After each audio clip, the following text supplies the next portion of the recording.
জগন্নাথ থেকে দিয়ে শুরু করব, এক এক করে এপক্ষ পক্ষ দুপক্ষের কাছেই আসব।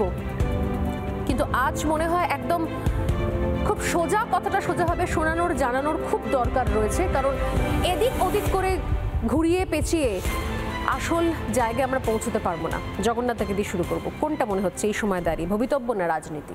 ধন্যবাদ স্বর্ণালী, ধন্যবাদ রিপাবলিক বাংলাকে। সময়োপযোগী একটি বিষয় নিয়ে আপনারা আজকের এই কথা হোকের অনুষ্ঠান করছেন।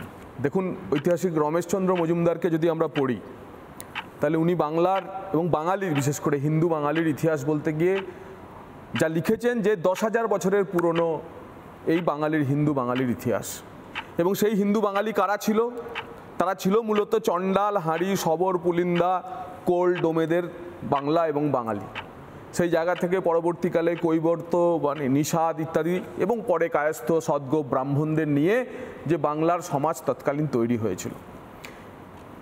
এবং এই যে বাংলা, বাঙালির ভূগোল, হিন্দু বাঙালির বেড়ে ওঠা, ঐতিহাসিকভাবে ধীরে ধীরে ইন্ডিপেন্ডেন্ট ছোট ছোট রাজা, সেই রাজাদের মধ্যে আমরা বলতে পারি গোপচন্দ্র, ধর্মাদিত্য, সমচরা দেবা এরা, এবং পরবর্তীকালে শশাঙ্ক যে বাংলাকে সবচেয়ে বড় ইন্টিগ্রেট করেছিল। এবং শশাঙ্কের মৃত্যুর পর ধীরে ধীরে আবার যে সেই ডিসইন্টিগ্রেশন শুরু হওয়া, বাংলার প্রথম পরাধীনতার অন্ধকারে আস্তে আস্তে পা মেলানো, এবং ধীরে ধীরে পাল সেন যুগের পর মাত্র 18 জন সিপাহী নিয়ে বখতিয়ার খেলজি বখতিয়ারপুর থেকে সাঁওতাল পরগনা হয়ে সেন রাজাদের দুর্গ দখল করে নিল নবদ্বীপে। দ্বিতীয়বার বাঙালি হারল। তারপর 46-এর পরপর দুটি দাঙ্গা, 10ই আগস্ট ডাইরেক্ট অ্যাকশন ডে এবং 10ই অক্টোবর নোয়াখালীর দাঙ্গা। দুই দাঙ্গায় তৃতীয়বারের জন্য হিন্দু বাঙালি হারলো, পরাজিত হলো, পরাধীনতার অন্ধকারে চলে গেল।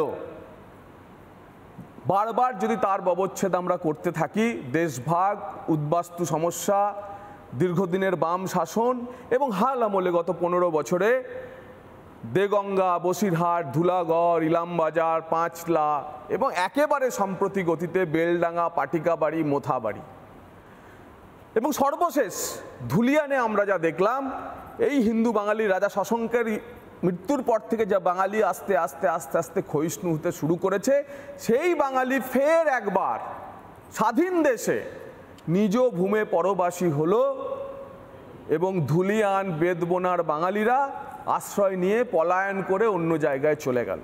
কিন্তু মনে রাখতে হবে একটি কথা, যে পলায়নই বাঙালির শেষ কথা বলে না। বাঙালি যখন লড়ে দেখিয়েছে, এই বাঙালি 1905-এর বঙ্গভঙ্গ আন্দোলনের পর যেভাবে এক হয়ে লড়েছে, ব্রিটিশরা রাজধানী বদলে নিতে বাধ্য হয়েছিল।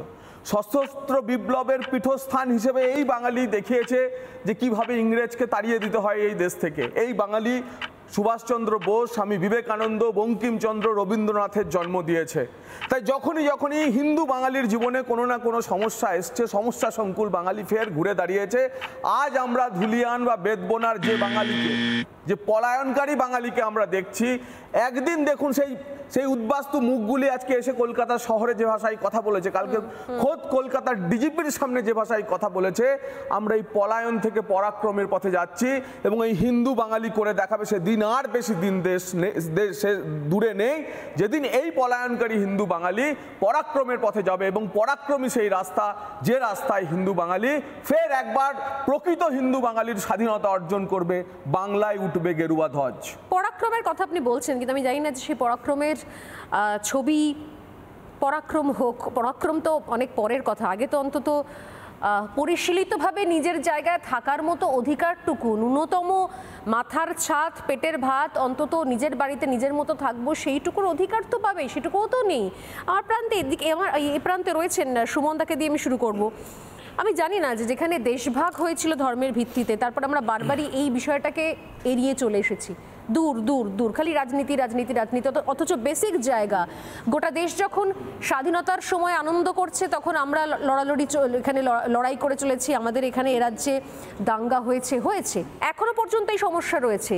কোথায় কোন জায়গা আপনারা নিজেরাও জানেন সুমনদা, কোথায় কোন জায়গায় কি আইন পাশ হচ্ছে, কে কোথায় কি মন্তব্য করছে কি না হচ্ছে, অন্য দেশে কোনো প্রান্তে তার প্রভাব না পড়লেও সব থেকে আগে প্রভাব পড়ে যায় বাংলায়। কিন্তু সেগুলো নিয়ে আমরা কথা বলতে নারাজ।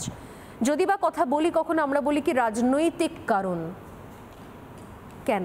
কেন এটা আমরা ভবিতব্য বা রাজনীতির মধ্যে, আমি জানি না, যদি এটা রাজনীতিক কারণই হয় তাহলে ধরে নিতে হয় যে হিন্দু বাঙালি পশ্চিমবঙ্গে ভিটেমাটি ছাড়া হবে হিন্দু হওয়ার জন্য, এটাই তাহলে ভবিতব্য। আপনি কি বলেন?